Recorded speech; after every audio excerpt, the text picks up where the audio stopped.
অসমতল ছিল, সমতল করেছিলেন এবং পৃথিবীকে দোহন করে ধান গম শস্য আদি উৎপন্ন করেছিলেন। এবং তিনি একটি যজ্ঞ করেছিলেন, সেই যজ্ঞেতে ঘোড়া অশ্বকে ইন্দ্র চুরি করে নিয়েছিল। শাস্ত্রে বলা আছে এই মর্তলোকে কেউ যদি 100টা যজ্ঞ করে ইন্দ্র পদ পেয়ে যায়, তো ইন্দ্র কাউকে 100টা যজ্ঞ করতে জানে। ইন্দ্র মাৎসর্য পরায়ণ হয়ে তার 100 যজ্ঞের ভঙ্গ করে এবং সেই ইন্দ্র ছদ্মবেশে অর্থাৎ গৈরী বস্ত্র পালন করে ঘোড়াকে চুরি করেছিল। কিন্তু অত্রিমুনি বলে দিয়েছিলেন, অর্থাৎ পৃথু মহারাজের পুত্র নাম ছিল বিতিতার্য, তিনি সেই ইন্দ্র গতিরোধ করেছিলেন। পৃথু মহারাজ তখন ক্রোধান্বিত ইন্দ্রকে বধ করতে উদ্যত হয়েছিলেন, তখন ভগবান বিষ্ণু এবং ব্রহ্মা আবির্ভূত হয়ে পৃথু মহারাজকে সান্ত্বনা দিয়েছিলেন।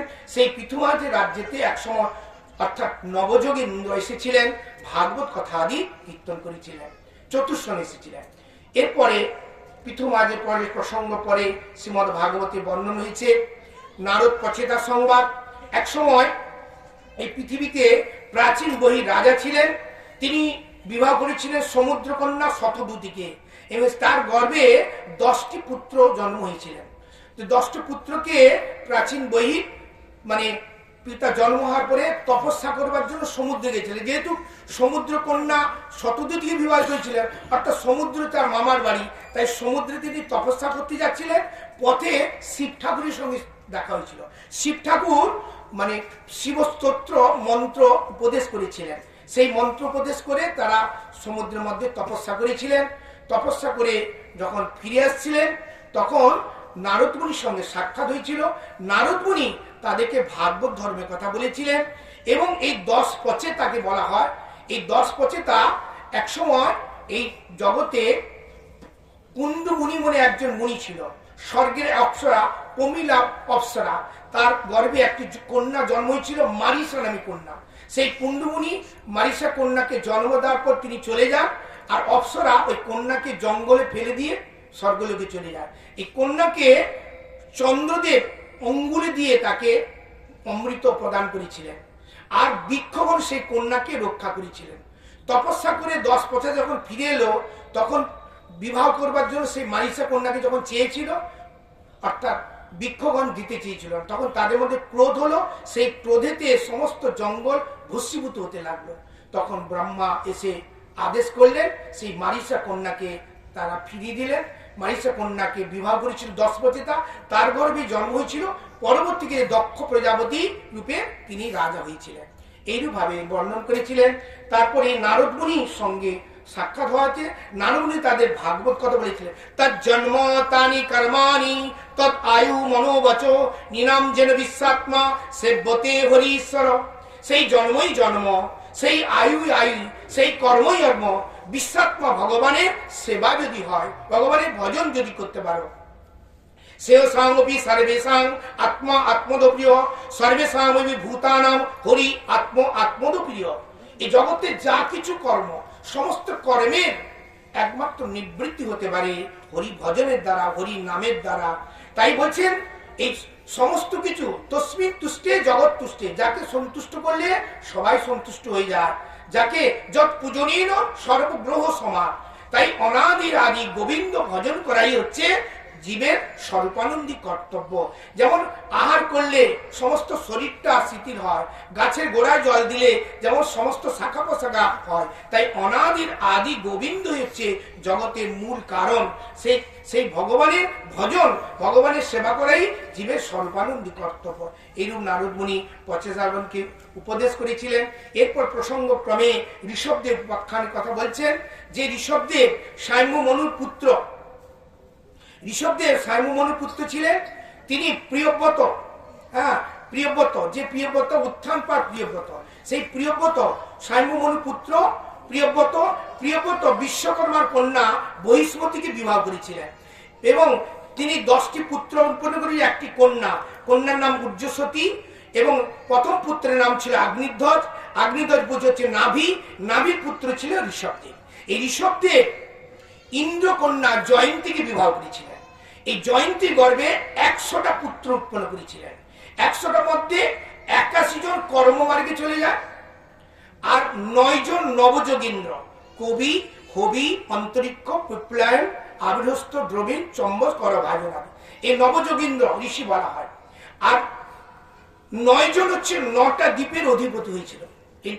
আর ভারতবর্ষের যিনি রাজা ছিলেন তিনি ভরত। ভরদ্বাজের নাম থেকে ভারতবর্ষ হচ্ছে। এই পৃথিবীর ভারতবর্ষের আগের নাম ছিল অজানুবর্ষ। এই ঋষভদেব পুত্র ভরদ্বাজ থেকে এই ভারতবর্ষ নাম হয়েছিলেন। তো একসঙ্গে 100টা পুত্রকে একত্র করে ঋষভদেব উপদেশ করেছিলেন, হে পুত্রগণ, নরলোকে মনুষ্য জীবন দুঃখময়, বিষয় ভোগের জন্য নয়, কেবল ইন্দ্রসুখ ভোগের জন্য দিনরাত্রি কঠোর পরিশ্রম করা উচিত নয়। এইমাত্র ইন্দ্র সুখভোগ 20টা জনই শুকর কুকুরাও লাভ করে থাকে। অতএব তপস্যা দ্বারা হৃদয় মনকে নির্মল করে ভগবত প্রাপ্তির জন্য জীবনের প্রকৃত উদ্দেশ্য কর্তব্য। ঋষভদেব পুত্রদেরকে এইরূপ তত্ত্বোপদেশ করে ঋষভদেব পরমহংস আশ্রমে চলে গেলেন। এবং পরবর্তীকালে এই ভরত মহারাজ সংসার ধর্ম করে একসময় তপস্যা করবার জন্য নেপালে পুলো আশ্রম, গণ্ডুকি নদী, যেখানে শালগ্রাম শিলা প্রকট হয়, সেই গণ্ডুকি নদীর তটে বসে একসময় তিনি তপস্যা করছিলেন। তিনি দেখতে পেলেন যে নদীর ওপারে একটি হরিণ জল খেতে এসেছে। তো হরিণটা গর্ভবতী ছিল। জঙ্গল থেকে সিংহ গর্জন করেছে। যেই সিংহ গর্জন করেছে, হরিণ ভয়ে ওই ঝাঁপ দিয়ে, ছোট ছোট পাহাড়ি নদী তো, ঝর্ণা নদী, ঝাঁপ দিয়ে ওপারে যেতে গেছে। যেই গেছিল, গর্ভস্থিত সন্তানটা ওই জলে পড়ে যায়। ওপারে হরিণটা আছাড় খেয়ে মারা যায়। ভরদ্বাজ দেখতে পেলেন। দেখতে পাওয়ার সাথে সাথে হরিণ শিশুটা জলে ভেসে যাচ্ছে, তাই তিনি তাড়াতাড়ি করে হরিণ শিশুটাকে তুলে নিলেন। এখন হরিণ শিশুটা মা মারা গেছে, ভরদ্বাজ ওই শিশুটাকে নিয়ে তার পর্ণকুটিরে আসলেন। এখন সেই শিশুটাকে, হরিণ শিশুটাকে মানুষ করবার জন্য প্রথমে দুগ্ধ সংগ্রহ করতে হয়। এখন তো কৌটা দুধ হয়ে গেছে, অসুবিধা হবে না, বাজার থেকে কেনা যাবে। তখন দুগ্ধ সংগ্রহ করতে হয়, কচি কচি ঘাস, এবং হরিণকে রক্ষণাবেক্ষণ করার জন্য তাকে অনেক সময় অতিবাহিত করতে হলো তাকে দেখাবার জন্য। এরপরে কি হলো, ভরত মহারাজ তপস্যা, সাধন, ভজন সব বন্ধ হয়ে গেল। এইরকম করতে করতে করতে এক সময় হরিণ খাদ্য সংগ্রহের জন্য ভরত মহারাজ জঙ্গলে গেছে। ওই সময় হরিণটা কোথাও চলে গেছে, আর খুঁজে পেলেন না। এইরকম হরিণকে না পাওয়ার জন্য হরিণের চিন্তা করতে করতে শোকে ভরত মহারাজ মারা গেলেন। এই জন্য শ্রীমদ ভাগবতে যে অন্তিমকালে যে চিন্তা, যে ভাবনা থাকে, সেই রকম তার জন্ম পুনরায় হয়ে যায়। যদি কেউ পুরুষ স্ত্রী প্রতি আসক্তি হয়, পরবর্তীকালে পুরুষ স্ত্রী হয়ে যাবে। আর স্ত্রী যদি পুরুষের প্রতি আসক্তি হয়, স্ত্রী পুরুষ হয়ে যাবে। এইরকম জগতে ভগবান নিজেই গীতায় বলেছে, জং জং ব্যাপী তেজতি অন্তকর। অন্তিমকালে যে ভাবনা, যে চিন্তা, যে ভাবনা আসে, ঠিক পরবর্তীকালে সেই জীবনে সেই রূপ মানুষ প্রাপ্তি হবে। সে মনুষ্য হতে পারে, পশু হতে পারে। এই জন্য আমরা যে যে কর্মগুলো করি, কর্মের ফলটা রেজাল্ট হয়ে যায়। যেমন যেমন কর্ম করব, তেমন একটা স্বভাব তৈরি হবে। যেমন স্বভাব হবে, তেমন বাসনা হবে। যেমন বাসনা হবে, তেমন শরীর লাভ করবে। এই জন্য আমাদের সবসময় চিন্তা হয়, সৎ চিন্তা, সৎ ভাবনা, সৎ প্রবৃত্তি, সৎ কর্মে তো আমাদের নিবৃত্ত হতে হবে। যদি আমরা অসৎ চিন্তা, অসৎ ভাবনা করি, তাহলে আমাদের জীবনটা জীবনচক্রে পরিবর্তিত হবে। সেই জন্য ভরদ্বাজ হরির চিন্তা করতে করতে পরবর্তীকালে হরিণ জন্ম হলো। কিন্তু পূর্বে কিছুকাল সাধন ভজন করেছিল, জাত স্মৃতি ছিল। তিনি অন্যান্য হরিদের সঙ্গে না থেকে কুলাচল পর্বতে ঋষিদের আশ্রমে অবস্থান করতে লাগলো। সেখানে থাকতে থাকতে তিনি হরিণ জন্ম ত্যাগ করলেন। পরবর্তীকালে তিনি ব্রাহ্মণ কুলে জন্ম দিলেন। গীতায় ভগবান বলছে, সাধন ভজন তপস্যা করতে করতে যদি কেউ সিদ্ধি লাভ করার আগে মারা যায়, সে পরবর্তীকালে বৈশ্যকুলে বা ধনবান কুলে বা ভক্তগিরি তার জন্ম হয়। তাই ভরত মহারাজ পূর্ব সংস্কার হিসাবে তিনি ব্রাহ্মণ কুলে জন্ম হলেন। কিন্তু তিনি পূর্ব জাত স্মৃতি থাকার জন্য, যে আমার আসক্তি মোহ, এই আসক্তি মোহ হচ্ছে বন্ধনের কারণ। হরিণের প্রতি আসক্তি হয়েছিল, হরিণের প্রতি মোহ হয়েছিল, পরবর্তীকালে হরিণ জন্ম হলো। তাই ভরত মহারাজ জন্ম থেকে বোধি হয়ে গেছেন। বোধি মানে তিনি সব বুঝতেন, শুনতেন, কিন্তু কথা বলতেন না। এইরকম তিনি জন্ম থেকেই ট্রেনিং দেন। তো ব্রাহ্মণ কুলে তাকে তার পিতা যজন যাজন আদি শিক্ষা দিলেন, ইত্যাদি দিলেন। তখন পিতা চলে যাওয়ার পর অন্যান্য ভাইদেরকে ভরদ্বাজ দেখাশোনার জন্য দেখভাল করে গেলেন। কিন্তু পিতা চলে যাওয়ার পর এই ভরতকে কি করলো, তার ভাইরা তার সম্পত্তিগুলো সব দখল করে নিল এবং ভরদ্বাজকে ভালো খেতে দিত না। বাসি পান্তা, রুটি, কুড়া, যেগুলো সব ইয়ে জিনিস, কিন্তু ভরদ্বাজ যখন খেতেন, ভগবানকে স্মরণ করে খেতেন, সেটা অমৃত পরিণত হয়ে যেত। আর ভাইরা, বৌদিরা ভালো ভালো খেত, কিন্তু তারা অতটা সুস্থ শরীর ছিল না। আর ভরদ্বাজকে প্রচুর খাটাতো, হ্যাঁ, বাগান বাড়ি, খেতি খামারি ইত্যাদি করতো। এক সময় ওই ভরদ্বাজকে ওই ধান জমিতে রক্ষণাবেক্ষণে দিয়েছে। তখনকার দিনে খেতি খামারিতে অনেক পাখি, মানে রাত্রিবেলা অনেক গরু মহিষ এসে ক্ষতি করতো। তো ভরদ্বাজকে পাহারা দেওয়ার জন্য ওই খেতি খামারি জায়গাতে পাহারা দিতে দিয়েছে। তো এক সময় ওই দেশের ডাকাত, রঘুবংশ ডাকাত, তারা তখনকার দিনে দেবীর কাছে নরবলি দিত। তো নরবলি দেওয়ার জন্য খুঁজে খুঁজে পাচ্ছে, যে দেখতে পেলে একজন বেশ হৃষ্টসুস্থ শরীর বসে আছে, তাকে ধরে নিয়ে গেছে। ধরে নিয়ে বেশ দেবীর কাছে যুবকাঠে বলি দেওয়ার জন্য বেশ চান টান করে ভালো করে খাইয়েছে। খাইয়ে টাইয়ে দিয়ে তাকে বলি দিতে যাবে। যখন বলি দিতে যাবে, সেই আদ্যাশক্তি মহামায়া ভদ্রকালী তখন মিন্ময় মূর্তি থেকে চিন্ময় মূর্তি প্রকট হয়ে সমস্ত ডাকাতদেরকে বলি দিলে। কেন? এই ভক্ত বৈষ্ণব এর প্রতি এরকম দ্রোহ করছে, মাও সহ্য করে। এই যে মায়ের কাছে বলি দিতে নেই, কোনো পশু বলির কথা শাস্ত্রে নেই। বলেছে বলি মানে কি, কাম, ক্রোধ, লোভ, মোহ আদি বলি দিতে। কিন্তু আমরা মানে পাঁঠা, তাই পাঁঠা বলি দিই। বাংলা কথাটা শুনতে খারাপ লাগে। তো আমরা পাঁঠা বলি, শাস্ত্রেতে বিধান নেই। শাস্ত্রেতে বলেছে তোমার মনকে, তোমার কাম, ক্রোধ আদিকে বলি দাও। তো সেই জন্য অনেক জায়গায় দেখা যায় দেবীর মন্দিরে ওই চাল কুমড়া বা আটটা বলি দেয়। কিন্তু আমাদের বাঙালি মানে কুসংস্কার, কুবীতিতে এই অখাদ্য কুখাদ্য খাওয়ার নেশার জন্য বলি দিয়ে থাকে। কিন্তু সেখানেই প্রমাণ হচ্ছে, এখনো সেই মন্দির আছে। আমি রিসেন্টলি কুরুক্ষেত্র থেকে ফিরে এলাম। কুরুক্ষেত্রে জানি, যদি কেউ গিয়ে থাকে দেখবেন ভদ্রকালী মন্দির। সেই মন্দিরে মিন্ময় বুকগুলো ফেটে গেছে, ফেটে গিয়ে প্রকট হয়ে খাড়া নিয়ে ওই যত ডাকাতরা যাই ভরতকুমারকে বলি দিতে গেছিল তাদেরকে বধ করেছিল। তারপর ভরতকুমারকে মুক্তি করে দিলেন। ভরতকুমার তখন বেরিয়ে চলে যাচ্ছিলেন। সেই দেশে রাজা ছিলেন রঘুগণ বলে একজন রাজা ছিলেন। রঘুগণ কপিল মুনি আশ্রমে যাচ্ছিলেন তপস্যা করবার জন্য। তো তখনকার যারা পালকি করে যেত, তো পালকির দুই দুই বেড়া থাকে, একটা বেড়া কম ছিল। তো কম থাকার জন্য ওই ভরতময় রাস্তাতে বসে আছে। হ্যাঁ, তখন ওই ভরতমাকে বেড়া হিসেবে লাগিয়ে দিয়েছে। তো ভরতমা তো কখনো পালকি বয়নি। বেড়াতে পালকি বইতে একটা সুর আছে, একটা তাল আছে, ঠিক তালে তালে না হলে পালকিটা চলবে না। তো ভরতমা যখন যাচ্ছে, তখন মাটিতে পিপিলিকা টিপিলিকা আছে, ওইগুলো একটু দেখে যাচ্ছে বলে পালকিটা ধরছে। তখন রঘু বলছে, কে এমন অত, জানিস আমি কে? আমি রাজা, তোকে প্রাণদণ্ড দিতে পারি। তখন ভরতমার মুখ খুললেন, এতদিন খুলেননি। কে রাজা, কে প্রজা? প্রকৃতি কালের প্রভাব, ঈশ্বরের সমস্ত কিছু বিধান। আজ কালের প্রভাবে প্রশান্ত মহাসাগর মরুভূমিতে পরিণত হয়। মরুভূমি প্রশান্ত মহারাজ। হে রাজন, আপনি কতদিনে রাজা? আজকে কি রাজা, পরবর্তীকালে কি রাজা থাকবেন? তখন ভরতমাজ বললেন, রঘুগণই ন তপসা ন ইজ্জা ন জাতি নির্ভব গৃহা নৈ ছন্নান জলগ্নি বিনা মহৎসেব পাদ অভিষেকম। হে রঘুগণ, মহৎ সাধু ব্যক্তির চরণে রেণুতে অভিষিক্ত না হওয়া পর্যন্ত পরম তত্ত্ব ভগবানকে জানা যায় না। কেবলমাত্র তপস্যা, যজ্ঞ, বৈদিক কর্ম এবং অধ্যয়ন, অগ্নি, সূর্যকে জলদান, উপাসনা, দরিদ্র অন্ন বিতরণ আদি অতিথি সেবার দ্বারা, পর উপকারের দ্বারা কখনো পরম তত্ত্বকে জানা যায় না। পরম তত্ত্বকে জানতে গেলে মহৎ সাধুর সঙ্গে চরণে অভিষিক্ত যদি হতে পারে। এইভাবে ভরতমাকে যখন তত্ত্বোপদেশ করলেন, রঘুগণ দাঁড়ালেন, নেমে পড়লেন, ভরতমাকে প্রণাম করলে, আপনি কে? এমন মহৎ ব্যক্তি হয়ে আপনি এইভাবে লীলা করছেন? ভরতমাকে বলে তো পবিত্র আছে দেখে তিনি বললেন যে ব্রাহ্মণ, কিন্তু তিনি ক্ষমা করলেন। তিনি আর কপিল মুনি আশ্রম গেলেন না, তিনি ফিরে গেলেন। ভরতমা তপস্যা করবার জন্য বদ্রিক আশ্রমে চলে গেলেন। আর অনেক কথা বলেছেন, অনেক শ্লোক আছে। এইভাবে তত্ত্বোপদেশ করেছেন ভরতমা। এরপর প্রসঙ্গক্রমে নরক বর্ণনা করেছেন সুখদেব পরীক্ষিতকে বলছেন, এই নরক বলে একটা জায়গা রয়েছে। এটা আমরা অনেকে জানা নেই। অনেকে ভাবি যে নরক আবার কি।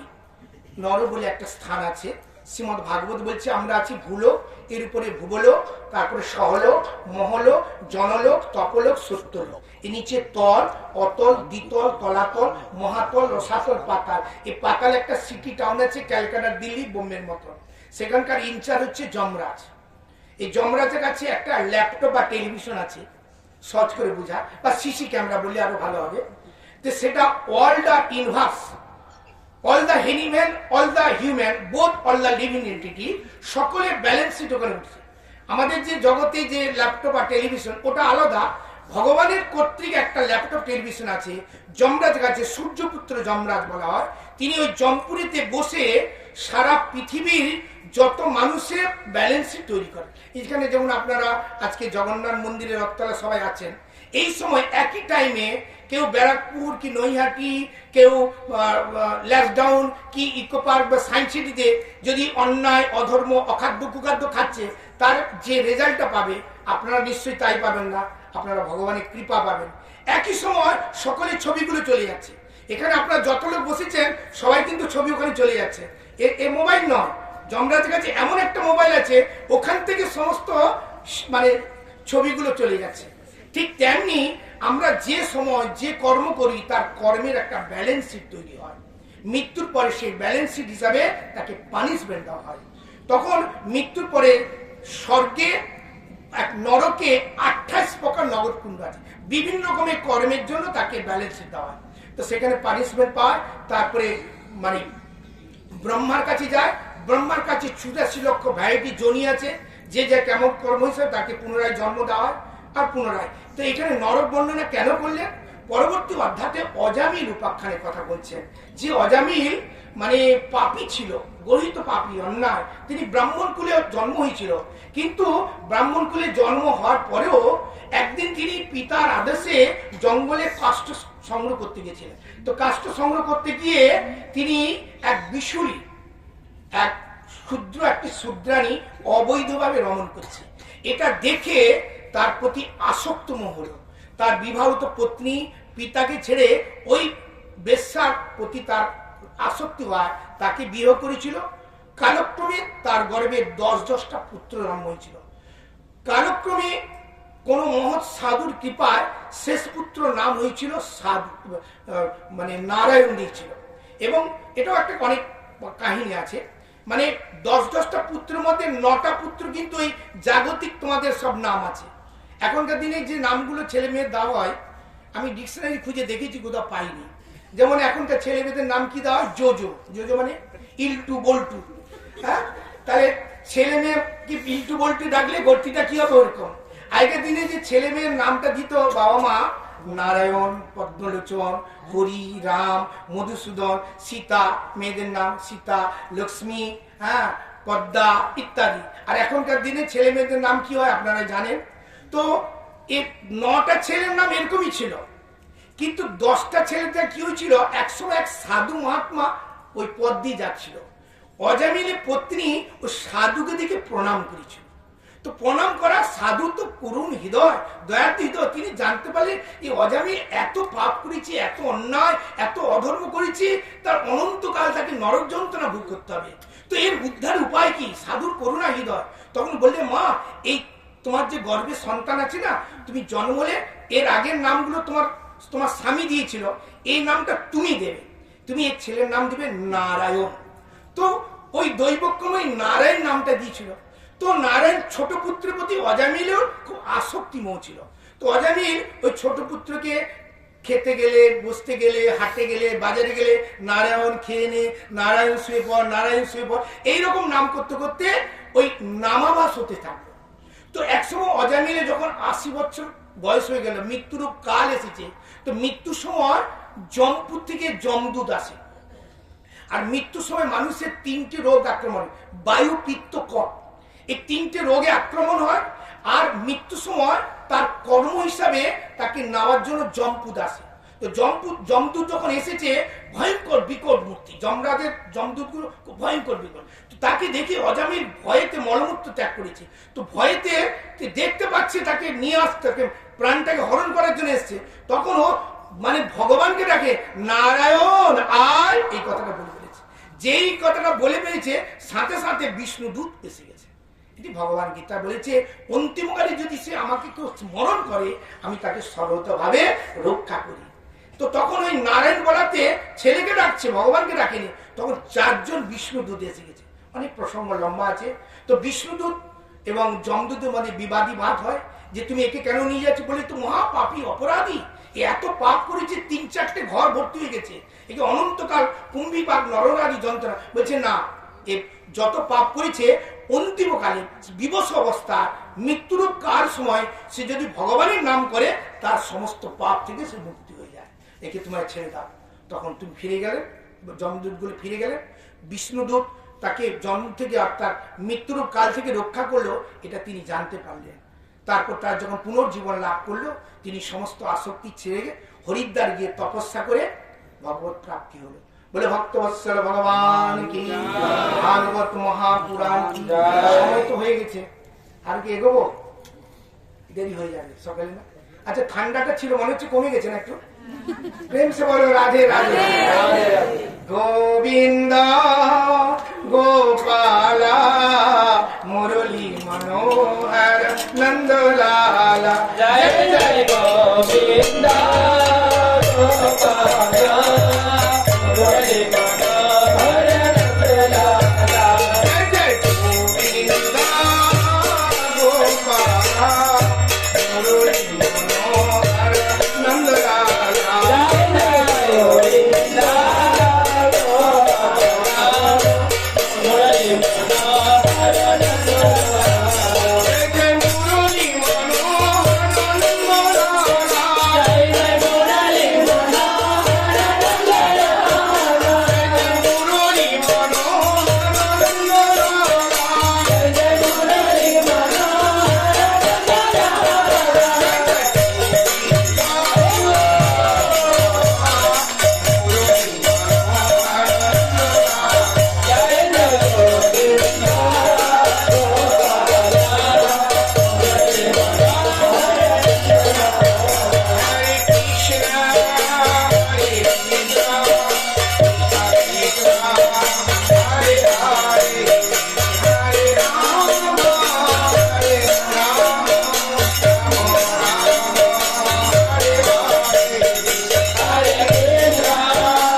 প্রসঙ্গ খুব লম্বা, অনেক বিষয় আছে, সংক্ষিপ্ত দ্রুতগতিতে বলার জন্য অনেক কথা বলবার ইচ্ছা থাকলেও প্রকাশ করা যাচ্ছে না। তবে আজকে আমাদের 3য় দিন হয়ে গেল, তাই না? আর কাল পরশু 5 দিনে আমাদের সংকল্প, 7 দিন নয়। পরীক্ষা 7 দিনে নোটিশ পেয়েছে, আমি মাত্র 5 দিনে নোটিশ পেয়েছি। তো 5 দিনের মধ্যে পরীক্ষিত মহারাজকে শ্রবণ করিয়েছিলেন সুখদেব মহারাজ, তো 7 দিন শুনিয়েছিলেন। 7 দিন 24 ঘন্টা ইন্টু 7 মানে 168 ঘন্টা। তার মধ্যে আপনারা 2 ঘন্টা বেশি সময় দিতে রাজি নয়। এখানে 6:30 শেষ করার কথা, 7:15 হয়ে গেছে।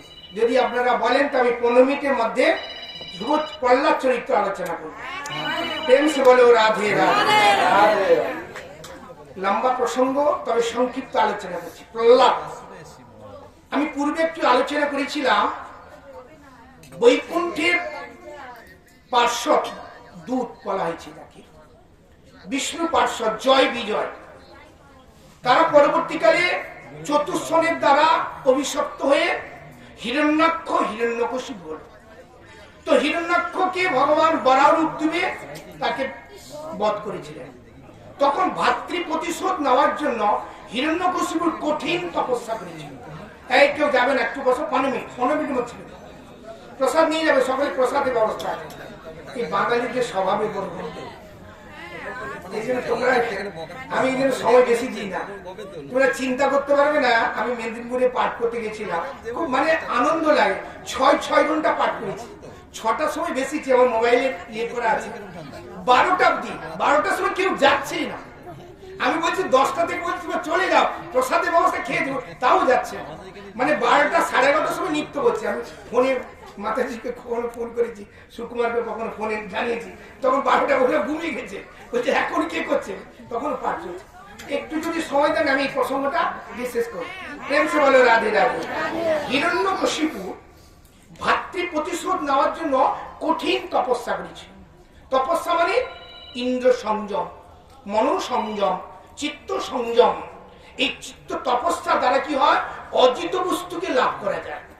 অজিত মানে যাকে জিত করা যায় না। যে হিরণ্যকশিপু অসুর ছিল, আসুরিক শক্তি লাভ করবার জন্য কঠিন তপস্যা করেছিল মন্দার পর্বতে। এমন তপস্যা কেউ করেনি। তপস্যা করাতে তার পুরো শরীরটা বলিবিকিতে খেয়ে গেছিল, হাড়ের মধ্যে মজ্জার মধ্যে প্রাণ শক্তিটা ছিল। আর এই তপস্যা ভাঙবার জন্য দেবতারা বহু উপায় সৃজন করেছিল, কিন্তু এত কঠিন এত নিষ্ঠা তপস্যা তাকে নষ্ট করতে পারে। ও তপস্যা করেছিল কি, ব্রহ্মার তপস্যা। ব্রহ্মা হচ্ছে সৃষ্টিকর্তা, তো ব্রহ্মাকে প্রসন্ন করার জন্য কঠিন তপস্যা করেছিল। তো দেবতারা গিয়ে বললেন যে ব্রহ্মা এই হিরণ্যকশিপু তপস্যা করছে, এই অসুর, একে আপনি বর দিবেন না। ব্রহ্মা বলে তা হতে পারে না। বিধির বিধানকে তপস্যা যদি কেউ করে তাকে তার উপযুক্ত বর দেওয়ার এটা বিধান। পড়াশোনা করলে পাস করলে তাকে সার্টিফিকেট দিতে হবে, যদি বলে পড়াশোনা করতে ফেল সার্টিফিকেট হয় না। বিধির বিধান, সে তপস্যা করেছে, সাধনা করেছে, তার অনুরূপ তাকে বর দিতে হবে। তো ব্রহ্মা সেখানে এসে উপস্থিত হলেন। হিরণ্যকশিপু সেখানে তপস্যা করছে, এমন তপস্যা উগ্র, তার ব্রহ্মরন্ধ্র থেকে তপের শক্তিটা ভূলোক, ভুবলোক, সহলোক, মহলোক, জনলোক অব্দি দহন হতে লাগলো। তো ব্রহ্মা আসলেন, তার কমণ্ডূতে জল ছিটিয়ে দিলেন, ওই বলিমেকি ঝিপিটা নষ্ট হয়ে গেল। কিংভূত আকৃতি হিরণ্যকশিপু সুন্দর মানব শরীর লাভ করল। তো হিরণ্যকশিপু তখন বলেছিল ব্রহ্মা বলে, হিরণ্যকশিপু আমি তোমার তপস্যায় প্রসন্ন হচ্ছি, তুমি বর চাও। তো ব্রহ্মার কাছে হিরণ্যকশিপু বলে, যদি ব্রহ্মদেব আপনি যদি আমার তপস্যা সন্তুষ্ট হয়ে থাকে তাহলে আমাকে এমন বর দেন আমি যেন অমর হয়ে যাই। ব্রহ্মা বলে, ওটা আমার কম্পিউটারে নাই, কেন 2 দিন পরে আমিই মরবো, অমর বর আমি দিতে পারবো না, তুমি এছাড়া অন্য কোনো বর চাই। বলতে না, যদি বরই দিতে চান আমাকে অমর বর দেবো। বলে, একটু আমি দিতে পারি না, একমাত্র গোবিন্দই এই অমর বর দিতে পারে, শিবজিও দিতে পারে না, তো অমর বর কেন আমি কি করে দেবো, তুমি অন্য কোনো বর চাও। বলে আচ্ছা, চিন্তা করলে হিরণ্যকশিপু অসুর তো, বলে পিতামহ তো এমনি দেবে না, ছলে নিতে হবে। বলছে আপনার সৃষ্ট কোন দেব দানব মানব কোন পশু যেন আমাকে বধ করতে না। ব্রহ্মা বলে তথাস্তু। বলে আমি স্বর্গে মরবো না, মর্তে মরবো, বলে তথাস্তু। বলে কোন অস্ত্র শস্ত্র দ্বারা মরবো না, বলে তথাস্তু। বলে আমি দিনে মরবো না, রাতে মরবো না, তথাস্তু। একটা বর ছিল, 5টা বর নিল। ব্রহ্মা হিরণ্যকশিপু বর চাইছে, ব্রহ্মা তথাস্তু তথাস্তু তথাস্তু বলে যাচ্ছে। তো ব্রহ্মারও বর দেওয়া শেষ, হিরণ্যকশিপুর বর চাওয়া শেষ। তো দুজনেই খুশি খুশি মনে যাচ্ছে। তো খুশি খুশি ব্রহ্মা, হিরণ্যকশিপু বলছে আমি এখন অমর হয়ে গেলাম। ব্রহ্মা বলছে আমি আইনের ভাগ রেখে গেলাম। কি ভাই? বলে আমি চতুর্মুখী ব্রহ্মা। বলছে আমার সৃষ্ট কোনো জীব মারবে না, তোমাকে মারবার জন্য ভগবান আসবে। বলে কোন পশু পক্ষী দ্বারা, বলে ভগবান নরসিংহ রূপ ধারণ করবেন। বলে কোন অস্ত্র শস্ত্রের দ্বারা মরবে না, তোমাকে মারার জন্য ভগবানের নখই যথেষ্ট। প্রেম সে বলো রাধে রাধে। আরে বলে দিনে মরবো না, রাতে মরবো না, বলে সন্ধ্যাবেলা মারবে, চিন্তা কি, মরতে তো হবে, মৃত্যু লোক এসে মরতে হবে। তো ব্রহ্মা বর দিয়ে চলে গেলে হিরণ্যকশিপু বলে, এই হিরণ্যকশিপু যখন তপস্যা করতে চলে গেছিল তখন হিরণ্যকশিপুর নাম ছিল কয়াধু, তখন তিনি গর্ভবতী ছিলেন। তো তখন এই হিরণ্যকশিপুর এত অত্যাচার ছিল দেবতার উপরে, সাধুদের উপরে, ধর্মের উপরে, তো দেবতারা খুব ভীত ছিল। তো হিরণ্যকশিপু যখন তপস্যা করতে এলো, দেবাদি ইন্দ্র, দেবতার এই ইন্দ্র কিছু সৈন্য সামন্ত হিরণ্যকশিপুর রাজ্যকে আক্রমণ করেছিল। রাজ্যেতে হিরণ্যকশিপুর যখন সৈন্য সামন্ত ছিল দেবতাদের সঙ্গে পরাস্ত হয়ে যায়। পরাস্ত হয়ে পরে তারা পালিয়ে যায়। তখন হিরণ্যকশিপু ওই কয়াধুকে হরণ করে নিয়ে চলে যাচ্ছিল, যেমন রাবণ সীতাকে হরণ করেছিল। তো কয়াধুকে যখন নিয়ে স্বর্গের দিকে যাচ্ছে তখন কয়াধু কি আছো, বাঁচাও বাঁচাও বলে চিৎকার করছে। তখন নারদ মুনি তপস্যা করবার জন্য বদ্রিক আশ্রমে যাচ্ছেন আকাশ মার্গে।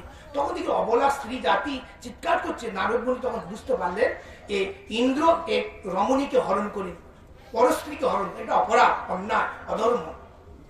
নারদ বলে, ইন্দ্র দাঁড়াও, যেই বলেছে নারদ মুনি, তখন ইন্দ্র ভয় পেয়ে, নারদ মুনি পরম বৈষ্ণব, তো দ্বাদশ মাঝের অন্যতম ব্রহ্মা মানস পুত্র। তো নারদ মুনি যখন বলেছে, ইন্দ্র তখন নেমে এসছে। নেমে এসছে বলে, তুই একে নিয়ে যাচ্ছে কেন? বলি তুই হিরণ্যকশিপুর পত্নী। বলে হ্যাঁ জানি। বলে অসুরী পত্নী? বলে হ্যাঁ। বলে এ তো হিরণ্যকশিপু যেমন দুর্ধর্ষ অত্যাচার করে, এ তার পুত্র, সেও তো আরো বড় অসুর হবে। বলতে এই জন্য এই গর্ভে সন্তান জন্ম হলে একে মেরে দিয়ে একে ছেড়ে দেবে। বলে না, তুমি একে মারতে পারবে না। জানো, কোন এক সুকৃতিবান জীব এই হিরণ্যকশিপুর পত্নীর গর্ভে আসছে, তাকে তুমি মারতে পারবে কেন? স্বয়ং ভগবান বিষ্ণু দ্বারা সুরক্ষিত, অতএব তুমি একে মার।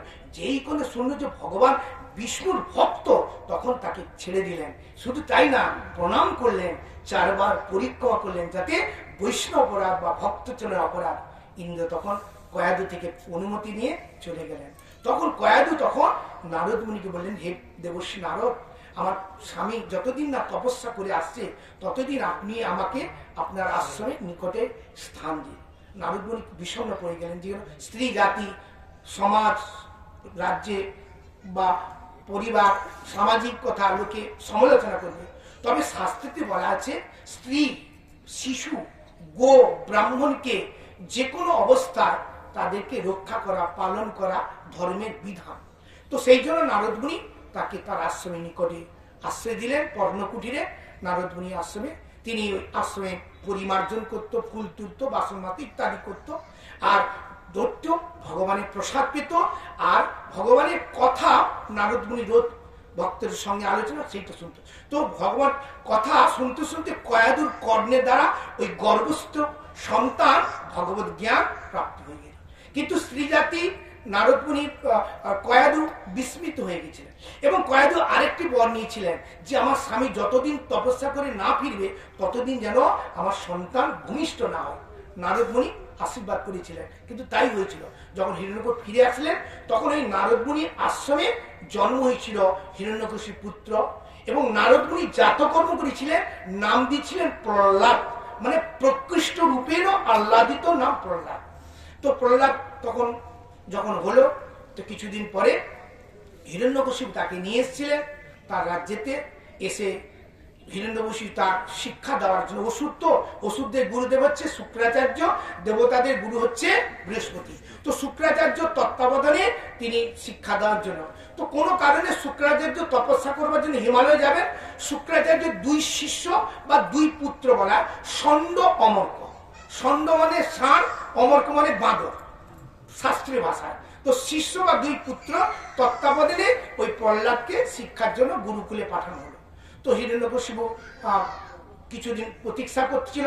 তো গুরুকুলে শিক্ষা লাভ করে যখন ফিরে আসলেন প্রহ্লাদ, তখন হিরণ্যকশিপু পুত্রকে একদিন রাজসিংহাসনে বসে, বৎস প্রহ্লাদ, পচ্ছম কথম বৎস পড়লে মন্যে সাধু বাবা, হে বৎস পুত্র, তুমি গুরুকুলে কি শিক্ষা লাভ করেছো? সবচেয়ে উৎকৃষ্ট শিক্ষা আমাকে তুমি বলো। তখন সাধু বলে, প্রহ্লাদ বলেছিল, ও প্রহ্লাদ বাচ তৎসাধু মন্যে অসুর বজ্রদেহিনাং সদা সমুদ্বিহা হিতা পদ্ম হিত্বা আত্মপাতং গৃহ অন্ধকূপম বনং গতম হরিমি আশ্রয়। হে পিতা, আমি সবচেয়ে শ্রেষ্ঠ শিক্ষা মনে করি সদা অতুল্য। আমাদের সবচেয়ে কি অসৎ চিন্তা, অসৎ ভাবনা, এটি আমাদেরকে বিভ্রান্ত করে দেয়। এই টেনশন, অ্যাংজাইটি যেটা বলা হয়, তো এই চিন্তা করতে করতে বিষয় প্রতি আমাদের এত আসক্তি হয়ে যায়, তাতে কি হয়, ওটি আমাদের মৃত্যুর কাল হয়। হে পিতা, হিত্বা আত্মপাতং গৃহ অন্ধকূপম, এই গৃহ অন্ধকূপকে ত্যাগ করে আমি মনে করি বনে গিয়ে হরির আশ্রয়ে হরি ভজন করাই শ্রেষ্ঠ। এ কথা শোনা মাত্রেই হিরণ্যকশিপু অসুর তো, তখন এক ছেলেকে তুলে ফেলে দিচ্ছে। সর্বনাশ, অসুর কুলে ভক্ত তৈরি হয়ে গেছে। তখন হ্যাঁ স্বর্ণমর্ক, কি শিক্ষা দিয়েছ? বলে না মহারাজ, আমরা তো ঠিক শিক্ষা দিচ্ছি, চিটিংবাজি করা, ভটকাবাজি, ধান্দাবি করা, চুরি করা, সাধুদের মন্দিরে অসুর দেবতাদের প্রতি বিরুদ্ধ করা। বলে কি বলছে? যে হরি আমার শত্রু, যে হরি আমার ভাইকে মেরেছে, আর সেই হরি সম্বন্ধে বলছে, যা আবার নিয়ে যাও। আবার নিয়ে গেলেন, আবার নিয়ে শিক্ষা দিতে লাগলো। কিছুদিন পরে আবার নিয়ে এসছে। আবার হিরণ্য বলছে, বৎস আয়ুষ্মান, তোমার কল্যাণ হোক, তুমি গুরুকুলে কি শিক্ষা লাভ করেছো? প্রহ্লাদ বলছে, শ্রবণং কীর্তনং বিষ্ণু স্মরণং পাদ সেবনং অর্চনং বন্ধনং দাস্য সক্ষম আত্মনিবেদনম ইতি পুংসার পিতা বিষ্ণু ইতি চেত লক্ষণ। নবদা ভক্তির কথা বলতে, পিতা আমি এটি শ্রেষ্ঠ মনে করি, সর্বক্ষণ ভগবান কথা চিন্তন, তাকে স্মরণ, তার কথা গুণকীর্তনই হচ্ছে মনুষ্য জীবনে পরম কর্তব্য। এই কথা শোনা মাত্র হিরণ্যকশিপু খুব প্রধানিত হয়ে গেলেন। প্রধানিত হয়ে তাকে মারবার জন্য অসুরদেরকে আদেশ করলেন। অসুররা প্রহ্লাদকে মারবার জন্য ত্রিশূল বিদ্ধ করতে লাগলেন। কিন্তু প্রহ্লাদ মাতৃগর্ভে যে ভগবত জ্ঞান, ভগবত প্রাপ্তি হয়েছিল, তিনি নারদ মুনির কৃপায় সেটি তিনি স্মরণ করতে লাগলেন। তিনি ভগবান বিষ্ণুকে স্মরণ, ওম নমো ভগবতে বাসুদেবায়, ওম নমো ভগবতে বাসুদেবায়, ওম নমো, এই ভগবান এই দ্বাদশ অক্ষর বিষ্ণুর নাম স্মরণ করা মাত্রে প্রহ্লাদকে যত ত্রিশূল বিদ্ধ করছে, ত্রিশূলগুলো ভেঙে যাচ্ছে, কিন্তু প্রহ্লাদের অঙ্গে একটু আঘাত লাগছে না। তারপর হিরণ্যকশিপু তাকে মারবার জন্য কালকুট বিষ প্রয়োগ করেছিল, পাগলা হাতির দ্বারা মারবার চেষ্টা করেছিল। এবং এই হিরণ্যকশিপুর ভাই বোন ছিল হুলি, এই যে হুলি বলা হয় না, হুলি ব্রহ্মা থেকে বর নিয়েছিল যে অগ্নিতে সে পুড়ে মরবে না। সে তাকে ভাইয়ের কাছে এসে বলে যে তুমি মারতে পারছো না, আমি ব্রহ্মার থেকে বর পেয়েছি, আমি অগ্নিতে পুড়বো না, তো আমি ওই প্রহ্লাদকে নিয়ে কোলে বসবো, চারিদিকে অগ্নি জ্বালিয়ে দিবে, প্রহ্লাদ পুড়ে যাবে, আমি মরবো না। এইরূপ বুদ্ধি করেছিল। কিন্তু পরবর্তীকালে দেখালো ভগবান বিষ্ণু মরণ করাতে সে অন্যের ক্ষতি করার জন্য যখন চেষ্টা করেছিল, হুলি পুড়ে মারা গেল, প্রহ্লাদের কিছু হলো না। তারপর প্রহ্লাদকে মারবার জন্য হিরণ্যকশিপু বহু উপায় সৃষ্টি করলেন। শেষে তাকে ভালো করে বেঁধে তাকে পাহাড় থেকে সমুদ্রে নিক্ষেপ করলেন। যখন সমুদ্রে নিক্ষেপ করছে, প্রহ্লাদ ভগবান বিষ্ণুকে স্মরণ করছেন এবং তিনি দেখতে পেলেন সেই সমুদ্রের মাঝখানে শ্যামসুন্দর মুরলি বাজাচ্ছিলেন। যেই মুরলি বাজাচ্ছেন, ভক্তকে রক্ষা করবার জন্য ভগবান কোমরে মুরলিটা গেঁজে দিয়ে ভক্তকে হাতে ধরে নিলেন। ভগবান কি প্রহ্লাদকে যখন ভগবান আশ্রয় নিলেন এবং পরবর্তীকালে সেটি বলছেন যে সমুদ্রে কোনো জিনিসকে ফেলে দিলে ডুবে যায়, কিন্তু সমুদ্র দেব যেহেতু ভক্ত সেবা করবার জন্য সেই প্রহ্লাদকে ভাসাতে ভাসাতে কিনারে নিয়ে আসলো। রাত্রিবেলা ধীবর জেলে সেই প্রহ্লাদকে পেয়েছিল। পরবর্তী দিন রাজ্যে দেবে সে, হে মহারাজ, আমরা রাত্রে জেলের জালের মধ্যে একটা যুবককে পেয়েছি, আপনি একে চিনেন কিনা দেখুন তো। প্রহ্লাদ বলে, এই প্রহ্লাদ তুই এখনো মরিসনি, তোকে মারবার জন্য এত কেন? বাবা তুমি আমাকে মারবার জন্য কেন? মারে হরি রাখে কে, রাখে হরি মারে কে, তুমি তো মারি বেজারে কেতারে রাখিতে পারে, তুমি তো রাখি বেজারে কেতার মারি। সেই অনাদি আদি গোবিন্দের প্রতি তোমার এত বৈরী ভাব কেন? তিনি সর্বত্র আছে, সব জায়গায় আছে, তার প্রতি তুমি বৈরী ভাব করো না। হিরণ্যকশিপু, তোর ভগবান সর্বত্র আছে, সব জায়গায় আছে, এই স্তম্ভের মধ্যে আছে। বলে হ্যাঁ, স্তম্ভের মধ্যে ভগবান আছে। এই কথা যখন বলে হিরণ্যকশিপু, আজকে তোর ভগবান তোকে রক্ষা করে কিনা, আজকে তোকে আমি এই স্তম্ভ ভেঙে তোকে আজকে নিজের হাতে বধ করবো। তখন প্রহ্লাদকে মারবার জন্য হিরণ্যকশিপু কি করলেন, ওই স্তম্ভেতে গদাঘাত করলেন। যখন গদাঘাত করলেন, সেই স্তম্ভটা ভেঙে দুই ভাগ হয়ে গেল। আর সেইখান থেকে প্রকট হলেন ভগবান নৃসিংহদেব কি জয়, ভগবান নৃসিংহদেব কি জয়, ভগবান নৃসিংহদেব কি জয়। শ্রীমদ্ ভাগবত জানাচ্ছেন, সত্যং বিধাতু নিজ ভিত্ত ভাসিতম ব্যাপিতং ভূতেষু অখিল চ আত্মনং অদৃশ্যপম অদ্ভুতম স্তম্ভে ভাসিত ন মৃগ ন মানুষ। নরসিংহ রূপটি কেমন? পুরো শরীরটা মানুষ আকৃতি, মুখটা সিংহ আকৃতি, হাত দুটো বড় বড় নখ, হাতগুলো এমনি হাত, নখগুলো বড় বড়, এইরূপ একটা মানে বিকট রূপ। কিন্তু ভগবান বিষ্ণুই নারায়ণী নরসিংহ রূপ, এই জন্য নৃসিংহ নারায়ণ বলা হয়। কি বলছেন? সত্যম বিরাট, ভগবান কোথায়? সত্য যেখানে, ধর্ম যেখানে, সত্যম বিধাতু নিজ ভক্ত ভাসিত। ভগবানের ভক্ত বলেছে ভগবান এখানে আছে, তাই ভগবান সেই স্তম্ভে থেকে বেরোতো। ভগবান তো স্তম্ভে থাকেন না, কিন্তু ভগবান স্তম্ভে থেকে প্রকট হলেন কেন? নিজ ভিত্ত ভাসিত ব্যাপিতম, ব্যাপক বস্তু, বিভু বস্তু, সচ্চিদানন্দ বস্তু, অদক্ষজ বস্তু, অপ্রাকৃত বস্তু, কিন্তু তিনি স্তম্ভ থেকে প্রকাশিত হলেন। নিজ ভিত্ত অখিলাত্ম, অখিল আত্মার আত্মা যে পরমাত্মা ভগবান, তিনি স্তম্ভে থেকে অদৃশ্য রূপ, অদ্ভুত রূপ। ভগবানের নরসিংহ রূপটা অদ্ভুত রূপ, কিন্তু স্তম্ভে ভাসিত ন মৃগ ন মানুষ, না মানুষ না মৃগ, এই রূপ দাম।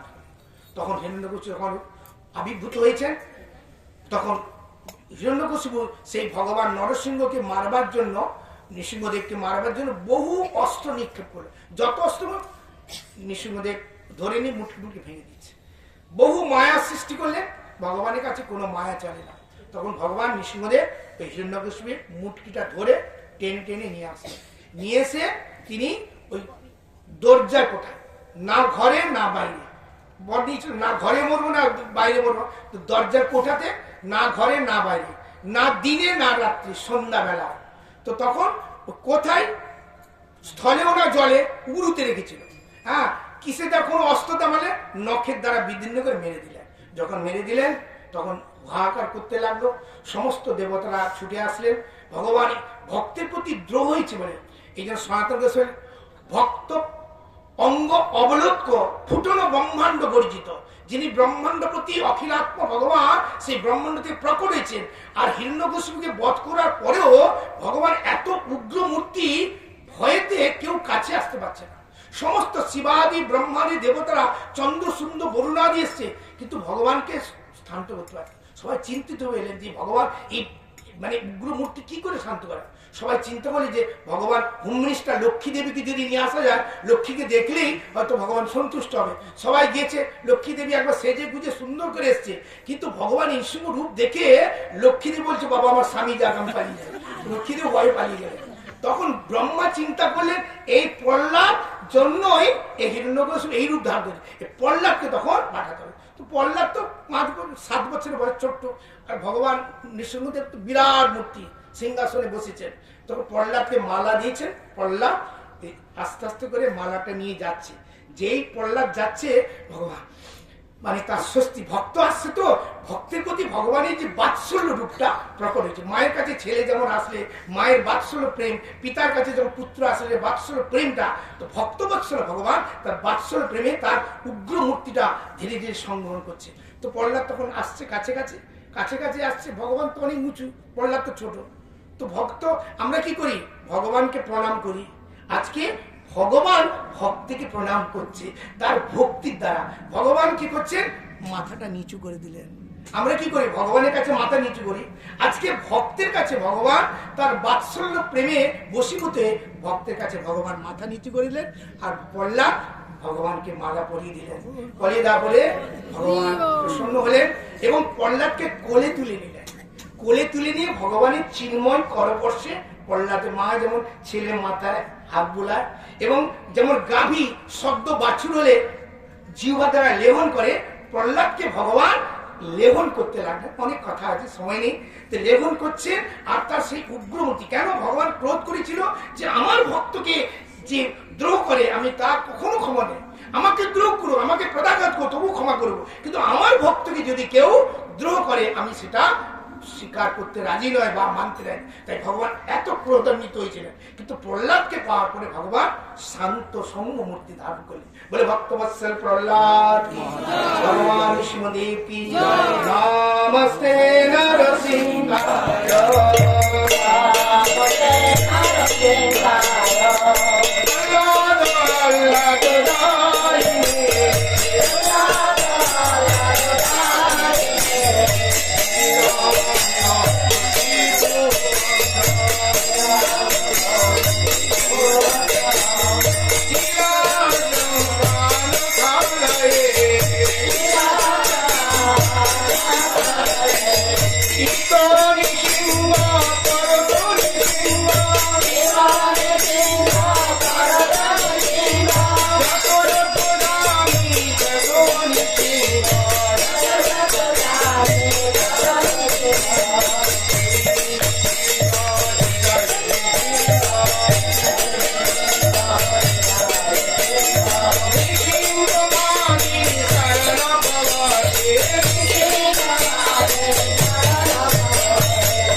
Oh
प्रेमानंदे जय जय शिष्य गुरु गौरांग गंधर्विका राधा गोविंद गोपीनाथ मदन मोहन राधा रमन राधा दामोदर राधा संसंग जीव की कलिजुग पावन करे श्री चैतन्य महाप्रभु सपार्श सपरिकर बिंदु की परमार्थ गुरु पाद पद नित्य लीला विष्णु विष्णुपाद परमहंस तथा सचिमान भक्तिष्णु भागवत गोस्वामी महाराज की जगत गुरु भक्ति सिद्धांत सरस्वती गोस्वामी प्रभुपाद सपार्श सपरिकर बिंदु की भागवत गौर किशोर दास बाबा जी महाराज की राम आयुर्वेद सच्चिदानंद भक्ति विनोद ठाकुर की वैष्णव सार्वभौम जगन्नाथ दास बाबा जी महाराज की परम गोस्वामी पाद की नवद्वीप धाम की वृंदावन धाम की नेत्र धाम की आदि संप्रदाय की विश्व वैष्णव राजसभा की जगन्नाथ मंदिर की भागवत जयंती महामहोत्सव की अनंत बड़ी वैष्णव बिंदु की समागत भक्त बिंदु की आज के आनंदों की जय जय श्री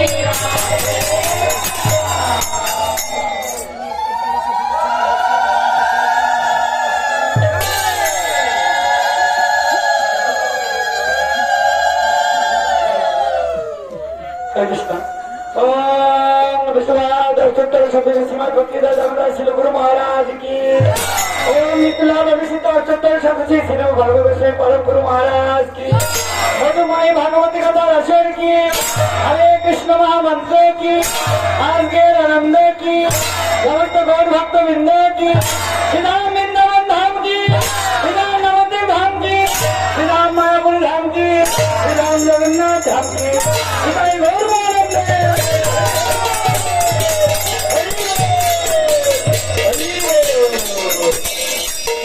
সবাই প্রসাদ নিয়ে যাবেন প্রসাদের ব্যবস্থা আছে যথাসময় আগামীকাল আসবেন সময় খুব কম অল্প সময়ের মধ্যে অনেক বিষয় বস্তু আলোচনা করা ঠিক মতন বর্ণন করতে পারা যাচ্ছে না মহাপ্রভু কৃপা হলে আমরা আগামীকাল জন্মলীলা এবং বাল্যলীলা কথা আলোচনা করবো পরশুদিন অন্নকূট রুক্মিণী বিবাহ আদি ইত্যাদি কথা পরশুদিন দুপুরবেলা পাঠ হবে অর্থাৎ 9টা থেকে পাঠ হবে 12টা অবধি তারপরে মহাপ্রসাদ দেওয়া হবে কালকে বুধবার বৃহস্পতিবার সকালবেলা অর্থাৎ 2টাতে পাঠ হবে আগামীকাল ঠিক 4টে থেকে প্রোগ্রাম আরম্ভ হবে 5টা থেকে 6:30 সবাই আসবেন জয় রাধে জয় গৌর জয় নিতাই